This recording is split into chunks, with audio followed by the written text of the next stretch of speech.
आज हम आए हैं सिविल सर्जन डॉक्टर सिद्धार्थ संजाल के पास। इनसे जानेंगे कि कोरोना वैक्सीन को लेकर क्या तैयारी चल रही है जिले में। डॉक्टर साहब वेलकम है सबरी समाचार में आपका। धन्यवाद। देखिए, कोरोना वैक्सीन को लेकर के चूँकि वैक्सीन अप्रूवल मिल गई है, वैक्सीन इंडिया गवर्नमेंट ने अप्रूव कर दिया है और हमारे राज्य में, हमारे ज़िले में तैयारी तकरीबन विगत 2 महीना से चल रही है। ये तैयारी बेसिकली हम लोग कर रहे हैं हेल्थ केयर वर्कर के लिए। अभी फ़िलहाल फर्स्ट फेज़ में, ये फेज़ में दिया जाएगा। फर्स्ट फेज़ में हेल्थ केयर वर्कर आएंगे, नेक्स्ट फेज़ में फ्रंटलाइन वर्कर आएंगे और थर्ड फेज़ में कौन आएंगे ये गवर्नमेंट को अभी डिसाइड करना है। तो फर्स्ट फेज कब से शुरू होगा? फर्स्ट फेज में हेल्थ केयर वर्कर हमारे तकरीबन 9,000 से ऊपर हैं, जिसमें आंगनबाड़ी सेविका, सहायिका, सहिया, हमारे सारे निजी और सरकारी चिकित्सक, पैरामेडिकल्स, ड्राइवर, ऑफिस के स्टाफ, जितने भी हेल्थ लिंक वर्कर हैं, सारे लोग को दिया जाएगा। ये देने का जो प्रोसेस है ये बहुत ही ऐप बेस्ड है, यानी ये पूरा एक सिस्टम के तहत चलेगा। जिस सिस्टम में हम लोग पहले डेटाबेस बनाए हैं, डेटाबेस में आपको बता दें, जो जिस क्षेत्र के वो आंगनबाड़ी सेविका हैं, जिस क्षेत्र के सहिया हैं, जिस क्षेत्र में वो निजी अस्पताल है, डॉक्टर हैं, तो हम लोग ने सबसे पहले क्या किया, उनका पूरा डिटेल लिया है, वो किस कैटेगरी में आते हैं, उनकी पहचान पत्र, फोटो आईडी भी हम लोग ने अपलोड किया है। इसमें उनकी मोबाइल नंबर भी लिया गया है, उनकी सारी पता, उनका पिन कोड, सब चीज़ लिया गया है। अब जब वैक्सीन आ जाएगी तो उनके बेनिफिशियरी के पास पता चलेगा कि उनको कहाँ पर, किस दिन, किस जगह पर आना है। तो ये डेटाबेस तैयार हो गया है। हमारे वैक्सीनेटर तकरीबन 229 जो हमारे एएनएम, पोटेंशियल वैक्सीनेटर हमारे एएनएम हैं, डॉक्टर्स हैं, कंपाउंडर हैं, जो भी रजिस्टर्ड हैं, तो ये सारा तकरीबन 229 हैं। हमारे पास 5 मेंबर जो टीम बनेगी, जिसमें 3,440 सपोर्ट स्टाफ भी हैं, जिसमें आंगनबाड़ी सेविका हैं, एमपीडब्ल्यू हैं, सहायिका हैं, सहियाज हैं। तो 5 मेंबर टीम में पांचों का फंक्शंस अलग अलग होगी। जिस तरह आपने देखा होगा इलेक्शन में, जैसे first polling officer, second polling officer, presiding officer, ये सब होते हैं। जब भी कोई मतगणना होती है उसमें भी इस तरह के कुछ लोग होते हैं। उसी सिस्टम पर ये चलेगी। जो पहला जो भी व्यक्ति आएगा, उनका फर्स्ट जो कोई है वैक्सीन ऑफिसर होंगे, वो हो सकते हैं एमपीडब्ल्यू हो सकता है प्रशासन के कोई अधिकारी हो, तो वो फर्स्ट वैक्सीन ऑफिसर कहलाएंगे। वो उनकी सारे कागजात को देखेंगे। डॉक्टर साहब बीच में जानना चाहते हैं हम कि फर्स्ट फेज में लगभग 9,000 लोग हैं, 9,000 से तो फिर 9,000 से ज्यादा, तो आम लोग जो इंतजार कर रहे हैं उनका नंबर कब आएगा? नहीं, आम लोग को पहले हम फ्रंटलाइन वर्कर को सेकेंड फेज में देंगे। आम लोग के बीच में देखिए, आम लोग के बीच में 2 चीज़ें हैं। एक है क्या, 50 साल से ऊपर वाले व्यक्ति को पहले लिया जाएगा, उसके बाद लिया जाएगा जो कोमॉर्बिड कंडीशन, मानिए उनको डायलिसिस हो रहा है, उनका किडनी ट्रांसप्लांट हुआ, वो ब्लड प्रेशर के मरीज हैं, या कोई उस तरह के कैंसर के पेशेंट हैं, उनको भी प्रायोरिटी दिया जाएगा। तो ये धीरे धीरे प्रायोरिटाइज किया जा रहा है। तो प्रायोरिटाइज करते करते हमारे जिला का आबादी करीब 29 लाख है, तो प्रायोरिटाइज करते करते गवर्नमेंट डिसाइड करेगी जो किस तरह फेज मैनर में उसको देंगे।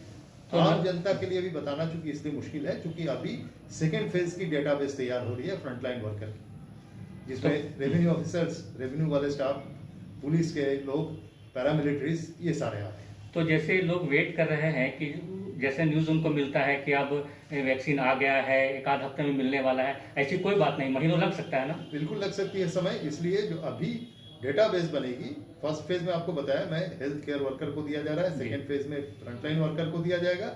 उसी हिसाब से चलता रहेगा। ये कब तक पूरा कंप्लीट ये प्रोसेस खत्म होगा, बताना मुश्किल। तो क्या ये फ्री रहेगा या कॉस्ट लगेगा इसमें? एकदम बिल्कुल मुफ्त वैक्सीन आ रही है। ये प्राइवेट हॉस्पिटल में उपलब्ध रहेगा? नहीं, प्राइवेट हॉस्पिटल्स जो हैं, क्योंकि हमने हेल्थ केयर वर्कर की बात कर रहे हैं, तो प्राइवेट हमारे जो हॉस्पिटल्स हैं वो भी हेल्थ केयर वर्कर हैं, उनको भी दिया जा रहा है। लेकिन ये वैक्सीन का सेशंस कहाँ बनेगा ये गवर्नमेंट डिसाइड करेगी। साइड इफेक्ट के बारे में कुछ बताएंगे? साइड इफेक्ट में देखिए, अभी साइड इफेक्ट में हम लोग 3 तरह की साइड इफेक्ट बोलते हैं। प्रतिकूल प्रभाव जिसको बोलते हैं, वो है क्या, हो सकता है मामूली हो, जरा सा सर्दी लगे, बुखार आए, रैशेस निकले, हो सकता है वो कुछ ज़्यादा हो सीवियर हो सकता है सीरियस हो। तो इसकी मुकाबला के लिए सारा टीम तैयार है। यदि माइनर साइड इफेक्ट है तो उसी पर मैनेज कर दिया जाएगा जहाँ पर इंजेक्शन पड़ रही है वैक्सीन, और यदि सीवियर हो तो सीवियर मैनेज करने के लिए भी हमारा वहाँ पर AEFI का किट रहेगी, और यदि सीरियस हो उसके लिए वहाँ पर एम्बुलेंस की व्यवस्था रहेगी, डॉक्टर्स रहेंगे, उनको ले करके अस्पताल लाने की प्रबंध रहेगी।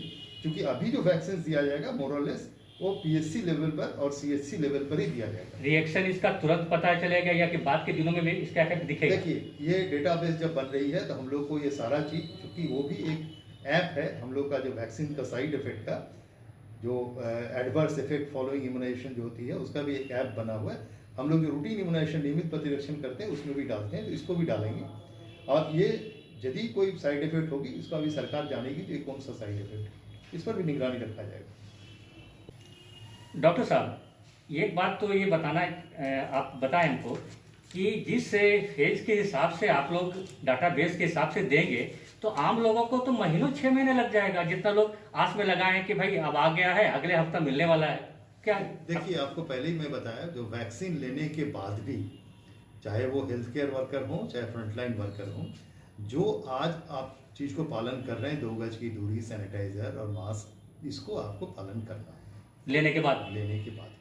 दूसरी बात क्या है, क्योंकि ये वैक्सीन हमारे आवाम की नंबर बहुत ज़्यादा है, इसीलिए वैक्सीन को फेज वाइज मैनर में देने की बात सरकार ने निर्णय लिया है। तो आपको बताया जो अभी 9,500 तकरीबन हेल्थ केयर वर्कर हैं, इसके बाद आएंगे फ्रंटलाइन वर्कर, इसके बाद सरकार, चूंकि वैक्सीन लेने से ही आप इस बीमारी से मुक्ति पा जा रहे हैं ऐसी बात तो नहीं हो रही ना, ये आपको इम्यूनिटी दे रही है। तो ये आपको इम्यूनिटी दे रही है, ये इम्यूनिटी कितना दिन लास्ट करेगी, ये इम्यूनिटी लाइफ लॉन्ग लास्ट करेगी कि नहीं, ये अभी भी कंट्रोवर्शियल है। इसलिए आपको ये सोच के चलना होगा, जो वैक्सीन लिया और बिल्कुल बीमारी से मुक्त हो गए, ऐसी बात नहीं। वैक्सीन लेने के साथ साथ आपको वो सारा सरकार की जो दिशा निर्देश है उसको पालन करना होगा।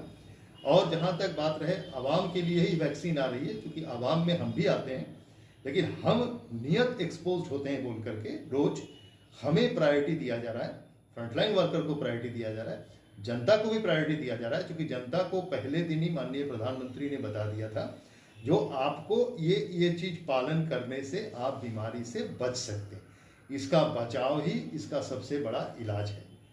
ये कम्युनिकेबल डिजीज है, इसलिए इसका बचाव के लिए जो चीज बता दिया गया है कि आप भीड़ भाड़ में न जाएं, आप 2 गज की दूरी बना के रखें, आप सैनिटाइजर का इस्तेमाल करें, हाथ धोते रहें और आप मास्क लगा के चलें, तो अनुरोध होगा ये काम को।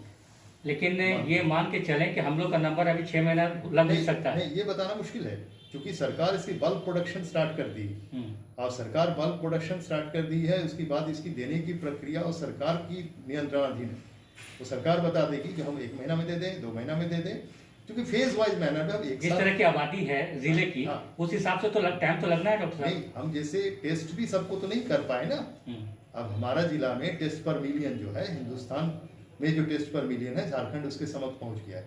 तो टेस्ट करने के लिए भी जितना समय लगा, यदि हम लाखों टेस्ट डेली करना शुरू करें, तभी जो आबादी है वो टेस्ट करने में तकरीबन 30 से 40 महीना लग गया, लगने की उम्मीद थी। तो लोग नियत उसकी परीक्षा निरीक्षा करते गए, इसलिए अभी तुरंत उस कंक्लूजन पर आ जाना, जो 6 महीना भी लग सकता है, 6 साल भी लग सकता है, ये बताना मुश्किल है।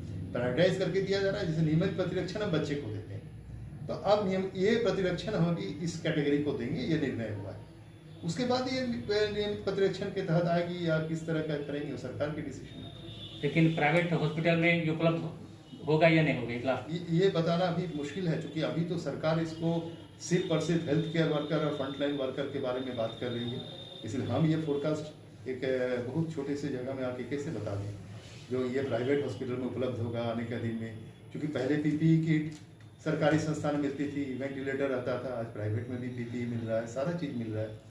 जांच भी प्राइवेट कर रहे हैं, RT-PCR कर रहे हैं, TrueNet कर रहे हैं, तो डिसेंट्रलाइज तो किया ही जा रहा है। तो हम लोग उम्मीद रखें ये भी डिसेंट्रलाइज होगा। शुक्रिया डॉक्टर साहब, आपने इतना कीमती समय हमारे लिए निकाला, शुक्रिया। धन्यवाद।